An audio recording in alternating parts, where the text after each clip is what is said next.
Our next conference presentation and paper is by Antony Cody, and he has over 18 years of experience teaching science in the Oakland Public Schools, and he's also among Oakland's first national board certified teachers and has helped organize many different projects and programs, including the 2011 Save Our Schools March in Washington, D.C.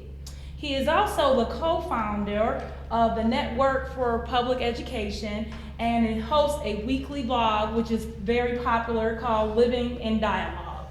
He currently lives in California, and he has published many articles and publications related to teacher education and leadership, best practices, and education policy. He has affiliations with different organizations within California that look at those things, and he's going to present for us here today. Thank you.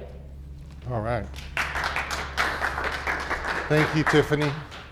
All right, so I want to start by sharing with you a quote that I put up on the first website that I ever built, which I built in about 1998 when I was pursuing my master's degree at San Jose State. And this is from Linda Darling Hammond. And what she says is that it has taken nearly a century to discover that as a form of organization, bureaucracy lacks the tools to manage complex work, handle the unpredictable, or meet distinctive client needs. By its very nature, bureaucratic management is incapable of providing appropriate education for students who do not fit the mold upon which prescriptions for practice are based. As inputs, processes, and measures of outcomes are increasingly standardized, the cracks through which students can fall grow larger rather than smaller, because the likelihood that each accumulated prescription is suitable for a given child grows smaller with each successive limitation upon a teacher's ability to adapt instruction to students' needs. Bureaucratic solutions to problems of practice will always fail because effective teaching is not routine, students are not passive, and questions of practice are not simple, predictable, or standardized. Consequently, instructional decisions cannot be formulated on high, then packaged and handed down to teachers. Nor can instructional problems be solved by inspectors who make occasional forays into the classroom to monitor performance and dispense advice without an intimate knowledge of the classroom context, the subject matter being taught, the goals of instruction, and the development of individual children. That is what convinced me to pursue National Board certification in 1998. And I worked closely with Linda Darling Hammond for about the next 8 or 10 years, pursuing her vision really for higher professional standards and a stronger teaching profession. But when I look at where we have come, I find myself questioning some of the underpinnings of what I followed and where she has led us. To start with, I think Suzanne mentioned this oft-cited quote, which, as she pointed out, is almost a required proviso in most modern reform documents, whether they're from Linda Darling Hammond or from the Bill and Melinda Gates Foundation. But of course we know, and this is generous, no more than 15 or 20% of the variation in student performance can be attributed to differences between teachers. So we have this image of teachers who are either saints or sinners, depending on which section of the newspaper you want to read and what the latest news is. You had to put that in. Sorry. And we are confronted with the stark reality that enrollment in teacher preparation programs is on a huge decline. And we talked about this yesterday. The latest surveys show that teacher satisfaction, and this is only 2012, so I would imagine it's even sunk lower since then if what I'm hearing from the people that I know that are still in the classroom is any indication. I don't know if you all saw the recent interview with Nancy Atwell, who won this $1 million prize. And what she said, she was asked on CNN, what do you tell young people who want to be teachers? And she said, don't do it. Don't go to work in a public school now because you are so constrained by the Common Core. You are going to be, teachers are technicians. They're not respected as professionals. We know that poverty matters in education, and of course this directly impacts the work of teachers. In 1993, 19.5% of teachers indicated poverty was a serious problem. By 2012, this number went up to 32.4%, and I would guess again that it's probably higher now. In 2010, we got the answer to this, which was waiting for Superman. You know, the devastation of the schools was portrayed. You know, the public schools are broken, we were told over and over again. In 2011, Bill and Melinda Gates said, and this is the philosophy that guided, the understanding that guided their philanthropy, the field of education doesn't know very much about effective teaching. And they created the Measures of Effective Teaching project, which they invested $45 million in to try to bring the science of measurement to the field of education, which they saw was completely missing from science. They said we can't evaluate teaching, we can't measure what's learned, and so on. So that's why this is how we got Common Core, this is how we got value-added measure in all of the schools across the country, not all of them, but in many of the schools, we got that into federal policy because of the Gates Foundation's advocacy. Another thing that the Gates Foundation went after and Bill Gates went after is master's degrees.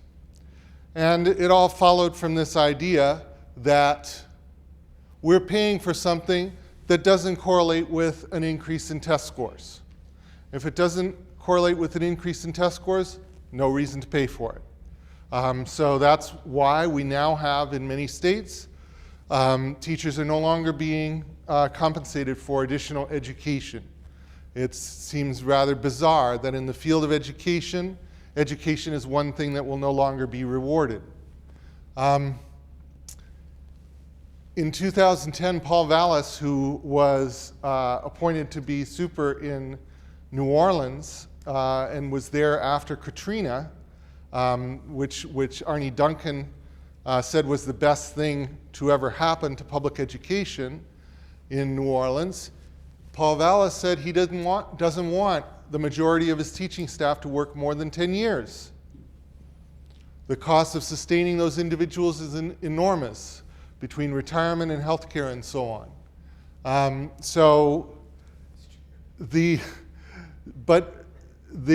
Of course, career employees are more expensive than temps. You know, that's why McDonald's doesn't hire people with master's degrees. But of course, teachers are not flipping hamburgers.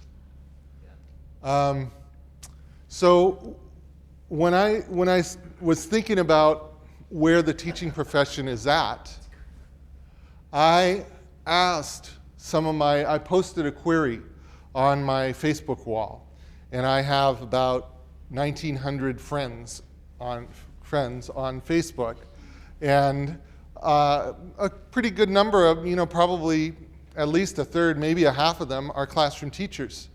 And so I asked them, what has your experience been with these new evaluations? How are they changing, what's going on? So here's what I heard.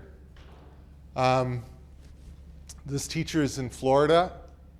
I'm not sure where this teacher is, but basically the bottom line is if the principal doesn't observe you doing one of the behaviors that's required on the Danielson framework, then you have to prove that you actually do that. So, and since there are multiple things that you are required to demonstrate, and the principal's only there, or the observer might only be there for 15 or 20 minutes, they may not observe you doing many of the things that you are required to demonstrate competence in, and so then it's upon you, the burden is upon you. You're presumed deficient until you can prove that you're competent. Doesn't matter that you have a teaching credential, doesn't matter that you have a master's degree, you have to prove, and in many cases on an annual basis, that you are actually competent to teach the children in front of you.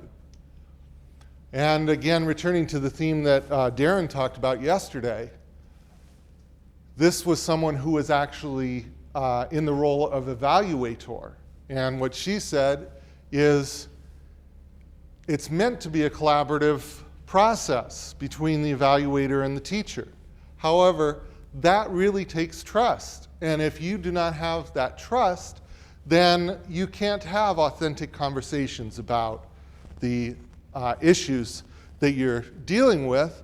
And no teacher in their right mind would reveal vulnerabilities in this context, because why are you going to give negative ammunition to whoever's evaluating you, You're going to put on the very best, put your very best foot forward and hope that whatever deficiencies you have remain undiscovered. In Georgia, this person, again, points out that administrators have to observe every teacher 4 times for 10 minutes each, plus 2 30-minute observations. All the standards have to be observed. So you have 20, 30 standards, and they have to be observed. There's no clear definition for what administrators are observing, so some administrators are going to check you off, and others are not. So there's a lot of subjectivity involved.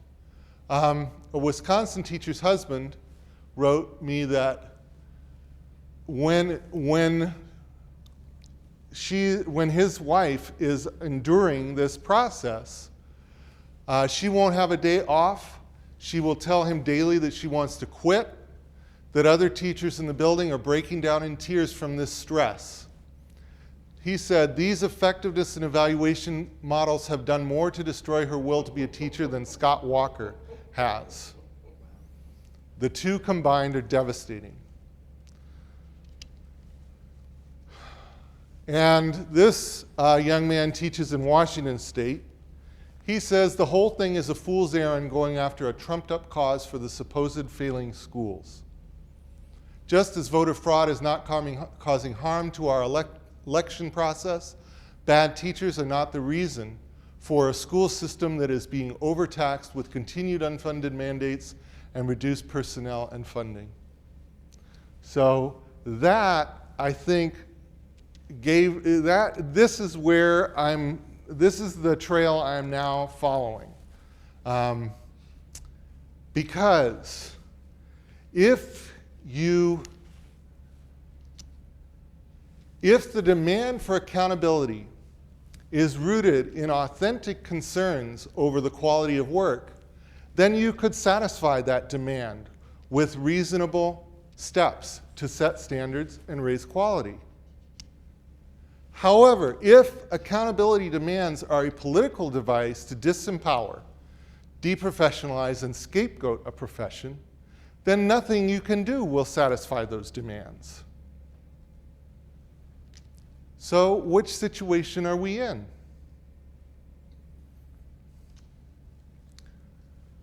We know, and this is drawn from Daniel Pink's work. I don't know if you've seen the RSA Animate cartoon, but this is from that cartoon. There's 3 factors that lead to better performance and personal satisfaction. You have to have autonomy. You're in pursuit of mastery. That's a motivation. These are intrinsic motivations. You have to have a sense of purpose about your work.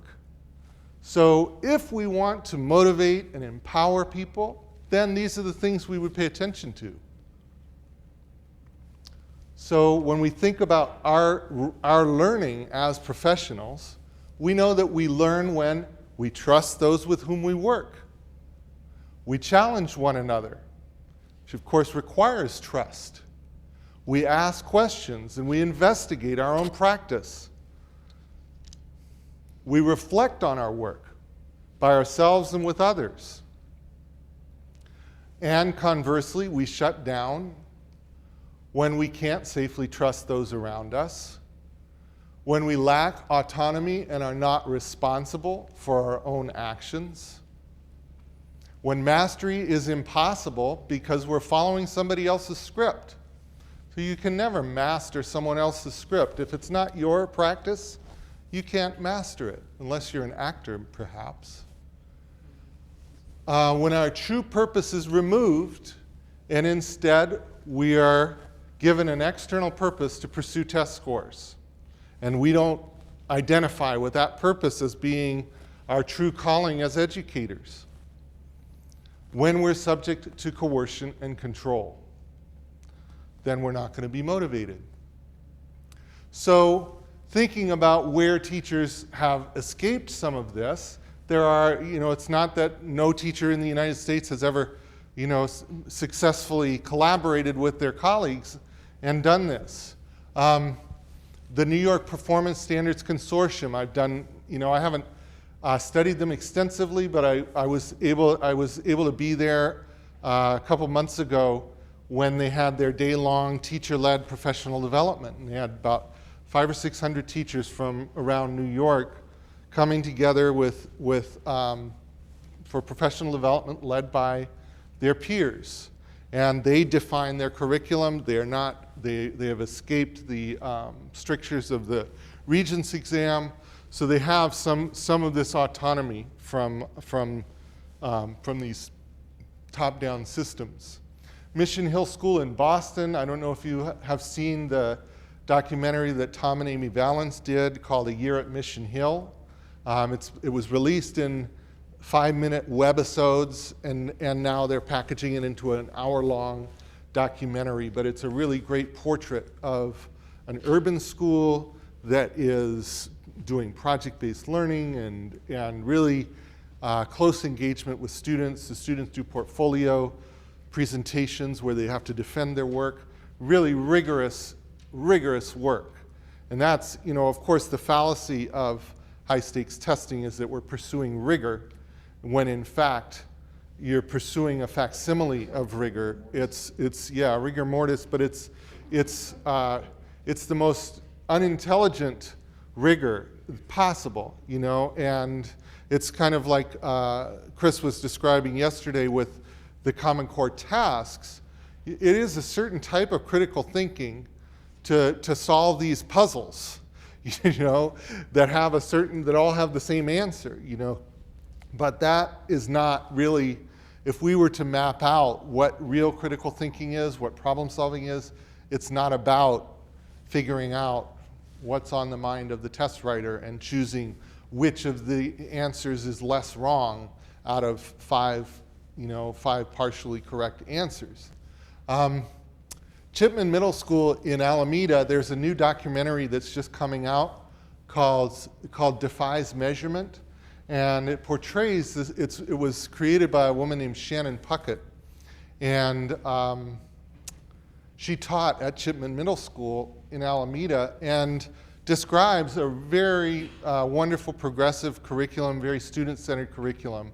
Interviews with students in this documentary who are now 20, 22 years old, who describe what it was like going to school there. Of course, the school, unfortunately, tragically, was closed down because of No Child Left Behind. But it's particularly poignant to me because it's the same time that I was teaching in Oakland, a few miles away, and where me and my colleagues were also doing some really excellent collaborative work together in our science and math departments. The other one that I mentioned, but I should have put it up here, is the Mills Teacher Scholars, also in Oakland, does some really wonderful work, and I've blogged about that quite a bit, where they do what they call teacher inquiry, and they have an annual sharing session. Tina, you should investigate that because they just did it about a week ago. They have the teacher researchers present. They do panel discussions, and they meet once or twice a month. They start at the beginning of the year. They figure out what their question is going to be. Sometimes it's school-wide questions. You might say we want to focus on literacy, so we're all going to try out the strategy together. They help one another collect data. They have advisors from Mills College, Department of Education, who come and just kind of advise them on how they might better collect data, or how to ask questions in a way that will yield good information. Yeah. Do you know how they're shaping the focus of those inquiries? I could see how those inquiries could end up reflecting the type of teacher inquiry groups that I've seen in K through 12, where it's just rejected through data analysis. Well, my fear is that it will move in that direction, of course, but what I've seen is a lot of, and they are moving towards more structure with more school-wide questions. In the past, it was more, each teacher had their own question, and teachers had completely different questions. Like some of them had, questions, really soft questions about development of student leadership, or attitudes towards learning, and how, so it really varied. And so they're under some pressure, and so I don't know whether it will shift into that more reductive direction, but the work that I saw was really authentic and good, and really modeled the kind of thinking that that we want teachers to be doing all the time. And the performance of their students really reflected this. And the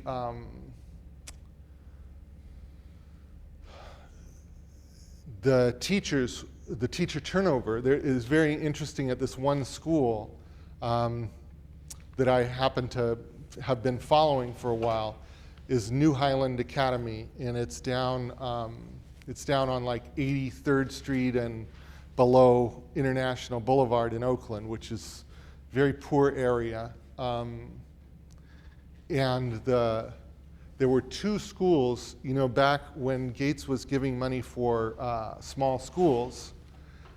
The original school there was Highland, and then it was broken up into Rise and New Highland Academy.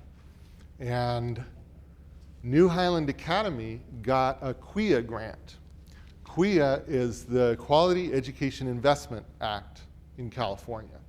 And over the last 8 or 10 years, QIA has directed several $1 billion towards a set of about 500 low-performing schools that applied for this funding.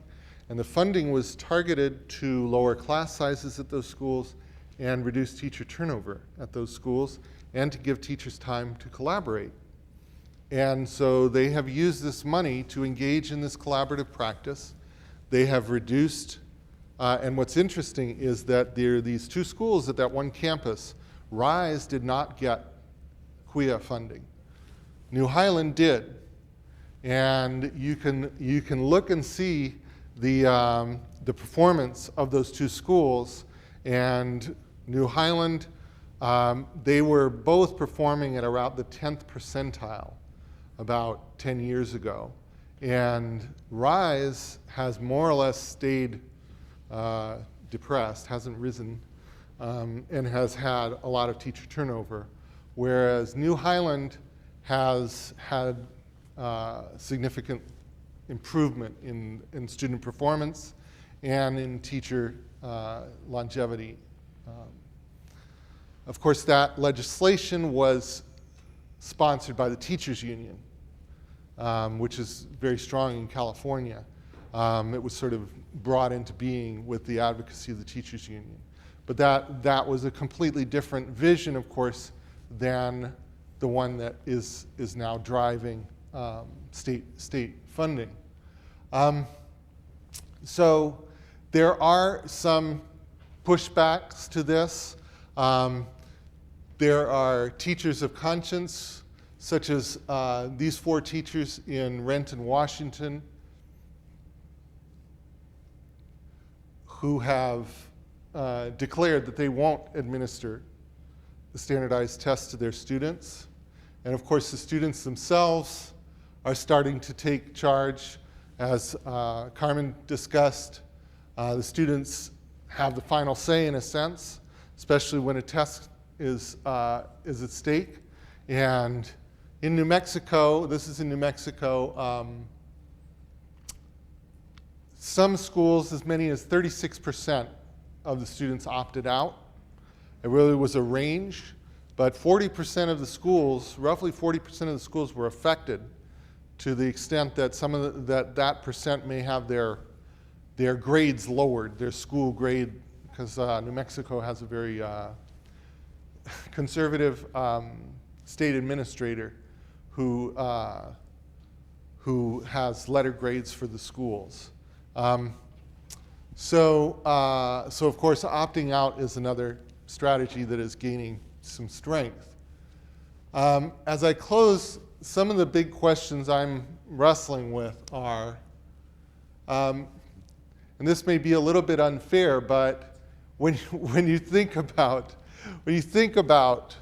the way that we sort of idealize Finland, and in particular we talk about how Finland treats teachers and how Finland has professionalized teachers, and then we attempt to emulate that treatment of teachers.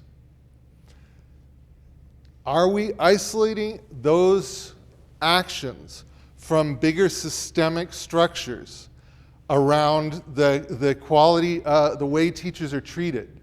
And of course, this is sort of the ultimate expression of this, the idea of a cargo cult, that we're going to go through these motions and hope that the plane will land, bringing us the treasures of respect and authority and professional autonomy. But if what we're doing is not attacking the reasons that autonomy has been denied, then all of the accountability that we impose upon ourselves is a theater of the futile. So that's one question, which leads to this question: is there any sort of bar exam? And this gets back to Linda Darling-Hammond's work. This was the hypothesis, was that if we create some sort of bar, and this is what EdTPA is all about, if we create this bar exam process and we impose it on ourselves, then we will get the respect that the legal profession has. I mean, that's a serious hypothesis. That's the theory of action behind, and that's the theory of action behind all these Danielson-Marzano frameworks too. Same thing. They don't think we're accountable. We're going to hold ourselves accountable. They say we don't have professional standards. We'll create professional standards. Well, we have it. And what is the result? We are driving teachers crazy. We are micromanaging the profession. And they're still not satisfied because they didn't give a crap about that in the first place. Sorry. So then, what are the conditions and systems that would truly expand reflective teacher practice and improve the quality of our work? I've sort of given some direction with the examples that I gave. And how can we elevate and expand effective resistance to pseudo-reforms, which is the bottom line, I think, challenge for us as effective advocates for the profession. So that Let's see. Yeah, that's it. That's where we land.